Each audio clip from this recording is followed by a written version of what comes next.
Assalamualaikum warahmatullahi wabarakatuh. Alhamdulillahi wa kafa alladzi lahul asma'ul husna was sifatul ulia wa huwal ma'budul murtaja.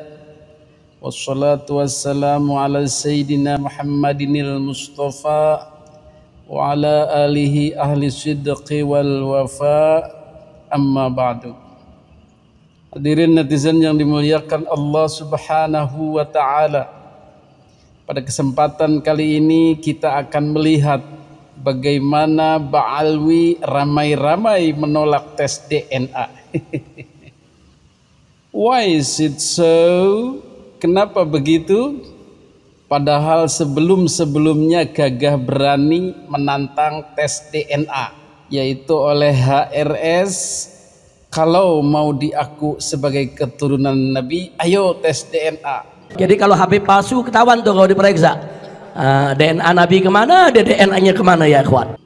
Tetapi kemudian dibantah oleh menantunya sendiri, nggak bisa, nggak boleh tes DNA. Wajib bagi jihad mukhtasar seperti pemerintah untuk melarang, keluarin undang-undang larang wa fardul uqubat, untuk ngasih hukuman bagi siapa? Bagi mereka yang ngutak-ngatik nasab dengan tes DNA. Baru setelah itu ramai dilemparkan kepada media sosial bahwa tes DNA untuk Habib adalah haram. Kajian ilmiah, tes DNA goblok, tes DNA itu hukumnya haram. Nah makanya orang belajar di mana nggak tahu. Makanya harus belajar itu pakai sanad ilmu yang benar ya. Makanya jauhi sifat ana lima bahasa rahmat nyambung ke hasud. Kenapa bisa begitu? Ya wallahu a'lam. Kita hanya bisa menduga-duga. Kenapa terjadi kepanikan ini? Kenapa terjadi miskomunikasi ini? Yang satu menganjurkan, yang satu melarang, yang satu lagi mengharamkan bahkan.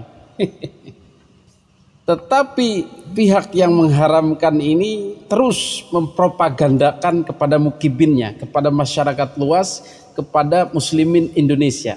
Haram, tes DNA haram. Beb, emang jadi Habib harus tes DNA dulu ya? Ya itu imat CS aja itu pada bego. Tes DNA, sedangkan para ulama-ulama mutaakhirin mengharamkan tes DNA. Bodoh aja mereka itu. Hadirin yang dimuliakan Allah Subhanahu wa ta'ala, tes DNA itu bersifat duniawi, ilmu kedokteran itu bersifat duniawi, teknologi itu bersifat duniawi, inovasi netral. Kalau toh itu bisa membantu manusia, maka Islam tidak pernah melarangnya. Komputer, jam dinding, jam digital, kompas, motor, mobil, pesawat terbang, dan lain-lain penemuan-penemuan manusia itu mubah, boleh. Apalagi berguna untuk manusia itu sendiri. Termasuk di dalamnya, dalam dunia kedokteran banyak sekali penemuan-penemuan yang membantu manusia, baik itu muslim maupun non-muslim. Nah, teknologi-teknologi ini baru kemudian dibingkai oleh syara, dibingkai oleh hukum Islam, maka barulah diputuskan dia boleh atau tidak, begitu. Tetapi setelah dibahsul masail, dibahas oleh ulama, kemudian muncul fatwa, maka itulah hukum yang disepakati. Seperti misalnya USG, ultrasonografi untuk melihat jabang bayi di dalam kandungan. Apakah itu haram? Itu boleh. Maka orang dengan senang hati melakukan USG. Kemudian ada lagi cloning. Cloning itu menciptakan makhluk baru tidak lewat pernikahan, tapi langsung mengambil sel dan menjadikan manusia baru. Nah, ini menyalahi syara karena banyak implikasinya, difatwa oleh ulama tidak boleh. Dan banyak teknologi-teknologi lainnya yang kemudian diselaraskan dengan syariat Islam dan itu boleh karena bergunanya tadi. Bagaimana dengan tes DNA? Tes DNA itu dulu kiasnya sudah pernah dilakukan oleh Nabi. Seperti apa? Jadi tes DNA itu melihat kesamaan fisik, kesamaan bawaan tubuh, kesamaan sifat. Jadi kalau zaman dulu itu namanya qiyafah, al-qiyafah. Jadi Nabi melihat kemiripan fisiknya, rambutnya, matanya, kulitnya, bentuk mukanya, bentuk kakinya, suaranya, dan lain-lain diteliti. Oh, ternyata ada kecocokan 95% atau 99%. Nah, ini berarti keturunannya. Itulah disebut al-qiyafah, juga dipakai oleh Nabi. Kemudian zaman berkembang, penelitian kesamaan manusia itu tidak melulu fisik luar, tetapi sudah ke dalam. Yaitu diperiksa sel-selnya, diperiksa kromosomnya, diperiksalah DNA-nya. Ketika terjadi kemiripan yang disebut Y-DNA itu, maka bisa dipastikan inilah keturunannya. Sama toh? Cuman bedanya ini diperdalam dengan teknologi, dikorek sampai bagian terdalam dari tubuh manusia, yaitu sel itu. Jadi menolak tes DNA sebagai haram itu adalah ugal-ugalan. Kalau tidak mau dibilang ngawur. Seperti menolak pisau. Pisau haram. Karena apa? Karena banyak dipakai untuk pembunuhan. Maka ibu-ibu protes. Enak aja haram. Itu kan berguna buat motong daging, buat ngiris bawang, berguna buat di dapur. Enak aja main haram-haramin aja. Facebook haram. Karena suka dipakai selingkuh. Enak aja gua dipakai ngaji nih. Nah, itulah cara-cara mengharamkan karena ilat yang sedikit itu tidak bisa. Hadirin yang dimuliakan Allah Subhanahu wa taala, kenapa Habib-habib ini ramai-ramai mengatakan haram? Karena ada maksud tertentu. Supaya apa? Supaya masyarakat juga menolak ramai-ramai dengan alasan haram ini. Jadi orang-orang yang mengusulkan tes DNA adalah orang-orang yang mempromosikan barang haram. Maka orang-orang yang mempromosikan barang haram ini harus dibenci, dimusuhi, dijauhi. Begitulah kira-kira skenarionya. Masya Allah. Bagaimana sebenarnya fatwa ulama tentang tes DNA ini? Terkhusus untuk menafikan nasab, untuk memutus nasab seseorang. Adakah itu? Dari pihak Ba'alwi, terutama Habib Hanif Al-Attas, itu mereka menggunakan fatwa Yaman. Sementara kita menggunakan fatwa Indonesia. Dilihat dari lokus kedudukannya, seharusnya Habib-habib yang ada di Indonesia itu juga menggunakan fatwa Indonesia. Kalau mau jujur, kalau mau fair. Mana fatwa Indonesia yang bisa dipakai dalam urusan tes DNA, apakah boleh atau tidak menafikan nasab? Itu ada dalam fatwa ulama-ulama Nahdlatul Ulama dalam muktamarnya yang ke-31 di Boyolali, Solo, Jawa Tengah yang diadakan tahun 2004. Di situ dikatakan dengan jelas bahwa tes DNA itu sudah dilaksanakan oleh Nabi yang sederhana berupa al-qiyafah.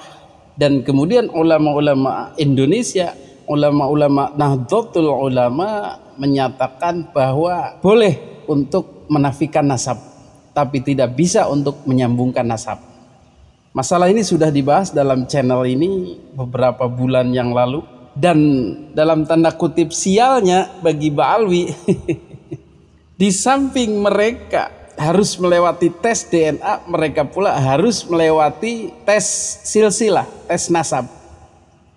Jadi semakin sulit untuk mendapatkan legalitas cucu Nabi di Indonesia. Sebenarnya kalau mau dibuat institusinya, kalau mau dibuat peraturannya, tinggal melihat bagaimana fatwa ulama NU di Muktamar Nahdlatul Ulama 31 Solo itu.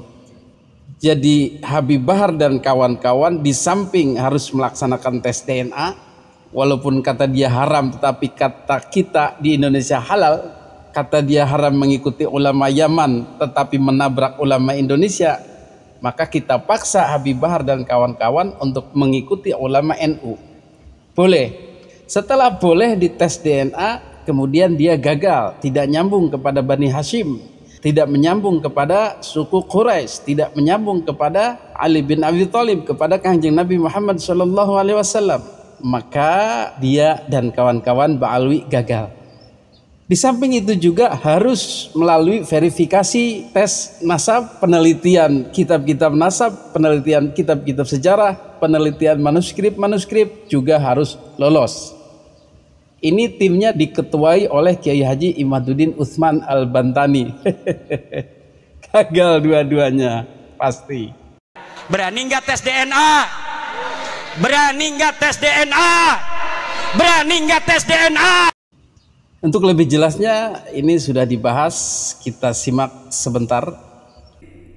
Kalau mau kita terbitkan undang-undang pengakuan keturunan Nabi, maka alamat Ba'alawi ini tidak akan lolos. Sulit untuk menjadi keturunan Nabi. Kenapa? Karena sesuai Muktamar NU ke-31 dinyatakan bahwa untuk menjadi keturunan Nabi itu harus melewati tes DNA dan verifikasi nasab. Dua-duanya harus centang biru. Harus oke. Tes DNA lolos misal, tetapi verifikasi nasab tidak lolos seperti kasus sekarang, terputus di Ubaidillah, maka tetap tidak lolos.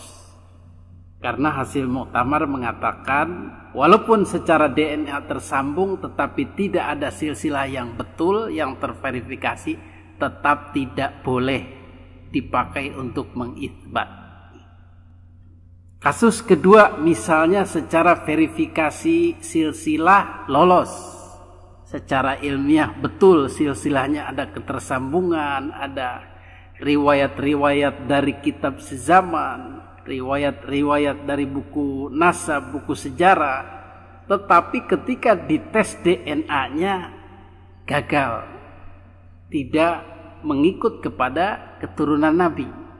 Misalnya dia malah ikut ke Yahudi misalnya, ini pun gagal sebagai keturunan Nabi. Karena apa? Karena hasil tes DNA bisa membatalkan status keturunan Nabi. Berarti untuk kasus Ba'alawi dua-duanya gagal. Lebih parah lagi, dari tes DNA gagal, dari verifikasi nasab silsilah juga gagal.